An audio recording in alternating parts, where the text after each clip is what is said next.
శ్రీకాకుళం జిల్లాలో అత్యంత వైభవంగా అపార భక్తిజన సమీకరణతో నిర్వహించబడే ప్రముఖ జాతరలలో రాజులమ్మ తల్లి జాతర ఒకటి. జిల్లాలోనే కాకుండా పక్క జిల్లాలు ఒడిశా రాష్ట్రం నుంచి కూడా భక్తులు తరలివచ్చే ఈ జాతర ఈ రోజు ప్రారంభమే వరుసగా 10 వారాల పాటు కొనసాగడం ప్రత్యేకతగా నిలుస్తుంది.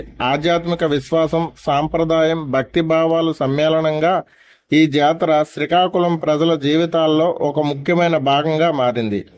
ప్రతి సంవత్సరం మాఘ పాల్గొన మాసాల్లో జరిగే రాజులమ్మ జాతరలో జిల్లా నలుమూల నుంచి భక్తులు కాలినడకన కుటుంబ సభ్యులతో కలిసి అమ్మవారి ఆలయానికి చేరుకుంటారు. తమ జీవితాల్లో ఎదురైన కష్టాలు, ఆరోగ్య సమస్యలు, కుటుంబ సమస్యలు, ఉద్యోగం, వివాహం వంటి కోరికలు నెరవేరాలని అమ్మవారికి మొక్కులు పెట్టుకుంటారు. కోరికలు తీరిన అనంతరం భక్తులు మళ్ళీ జాతరకు వచ్చి మొక్కులు చెల్లించడం ఈ జాతరలో ప్రధాన ఆచారంగా కొనసాగుతుంది.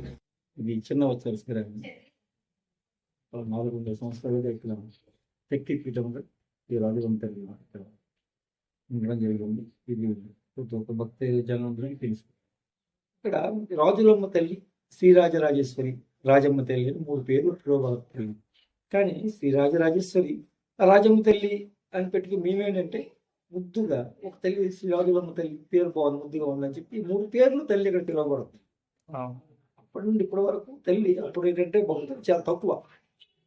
ఇప్పుడు భక్తులు ఏంటంటే ఎవరేమడిగినా తల్లి ఇవ్వనడం లేదు. ఆ తల్లి అందరికీ చాలా మేలు తప్పించి ఇక్కడ దండం పెట్టుకున్న వాళ్ళు కీడు లేదు. వాళ్ళ దండం పెట్టుకుంటే వాళ్ళ సిరి సంపదలతో, ధనధాన్యాలతో, భోగభాగ్యాలతో ఉంటారు. అది ఇక్కడ చెప్పబడుతుంది. అందుకని భక్తులు ఎక్కువ చేయడం తక్కువ అవ్వాలి. ఇంకే రాను రాను ఇంకా భక్తులు ఎక్కువ అవుతున్నారు. ఇక్కడ దండం పెట్టుకుంటే కుంగు బంగారమే, నిజంగా కుంగు బంగారమే. తల్లే బంగారం. సంవత్సరం ఒకసారి మాఘమాసం అంటే ఫిబ్రవరి రథసప్తం కొండ మీద యాత్ర, రథసప్తం వేణుగోపాల స్వామి యాత్ర అయిపోయాక ఇక్కడ మాకు రాజలమ్మ తల్లి యాత్ర స్టార్ట్ అవుతుంది. ఇంతకుముందు 3 వారాలు. అయితే అలా లేదు. అంటే భక్తులు ఎంతవరకు వస్తే కంటిన్యూ వస్తున్నారు, అంతవరకు కంటిన్యూ. ఇది తలుపు మళ్ళీ తెలియదు. కంటిన్యూ ఇది 1 నెల రోజులు అవుతుంది చెప్పలేము. 5-6 వారాలు అలాగ అవుతుంటాయి కంటిన్యూ.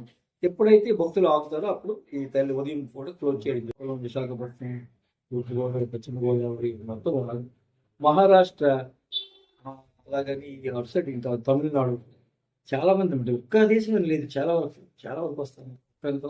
నాకు తెలిసినంత వరకు ఇంచుమించుకి ఇది విశాఖపట్నం ఈ 4 జిల్లా ఇవన్నీ కాదు, చాలా దానికి అంచనా వేయలేదు. చాలా మంది వస్తారు. ఆ పేరు ఎందుకు పెట్టుకుంటారంటే వాళ్ళకి వచ్చినప్పుడు సంతానం లేక మన ఇంటికి వస్తారు. 10 సంవత్సరాలు లేకపోతే ఒక 18 సంవత్సరాలు పిల్లలు లేనున్నారు. వాళ్ళు వచ్చినప్పుడు ఆ తల్లిని ఏం చేస్తారంటే, అమ్మ మాకు సంతానం తల్లి అని దండం పెట్టినప్పుడు ఈ తల్లి వాళ్ళ సంతానం ఇచ్చినప్పుడు ఈ తల్లి పేరు పెట్టుకుంటారు అన్నమాట. వాళ్ళ రాజులమ్మ తల్లి అంటే రాజు అని పిలుస్తారు. వాళ్ళ ఇంట్లో, మా ఇంట్లో ఉన్నారు, మా మనవరాలకు కూడా రాజేశ్వరి. మోస్ట్లీ ఎటవుద్దంటే అమ్మవారి పేరు పెట్టుకుని ఎక్కువ ఉంటారు భక్తులు. ఎక్కువ రాజులమ్మ తల్లి, రాజు, రాజేశ్వరి, రాతో ఏ అక్షరం పలుకుతో వాళ్ళు పెట్టుకుంటారు. అది వాస్తవం. తల్లి ఇచ్చిన భిక్ష. రాజులమ్మ తల్లిని కొలిచేవారు వారి ఇంట్లో పుట్టిన శిశువుకి మొదటిగా తలనీలాలను ఇక్కడికి వచ్చి సమర్పించడం జరుగుతుంది. రాజులమ్మ తల్లి శక్తి స్వరూపిణిగా, గ్రామ దేవతగా ప్రజల హృదయాల్లో విశేష స్థానం సంపాదించుకుంది. అమ్మవారి మొక్కులు తీర్చుకునే సమయంలో భక్తులు ప్రత్యేక పూజలు, నైవేద్యాలు సమర్పిస్తారు.